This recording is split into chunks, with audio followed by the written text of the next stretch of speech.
thread কালচারে কল্যাণী জেএনএমে পদক্ষেপ 40 ডাক্তারি পড়ুয়ার বিরুদ্ধেই তদন্তের নির্দেশ 6 মাসের জন্য ক্যাম্পাস থেকে বহিষ্কার পুলিশেও অভিযোগের সিদ্ধান্ত কর্তৃপক্ষের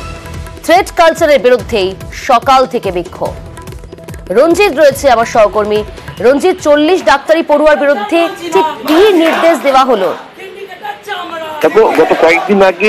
Kalyani college of medicine GNM হাসপাতালের বেশ কয়েকজন ডাক্তারি পড়ুয়া তারা কিন্তু প্রিন্সিপালের কাছে ইমেল মারফত তারা অভিযোগ জানায় থ্রেড কালচার এবং বিবৃত এবং এই নিয়ে কিন্তু গতকাল কলেজে কাউন্সিল রয়েছে কলেজ কাউন্সিল এবং অ্যান্টি র্যাগিং কমিটি বৈঠকে বসে তার সিদ্ধান্ত নেয় 40 জন অভিযোগ ওঠে 40 জনকে আগামী 6 মাসের জন্য তারা কেউ কলেজে আসতে পারবেন না, এমনকি হাসপাতালে আসতে পারবেন না, শুধুমাত্র পরীক্ষা সংক্রান্ত বিষয়ে বা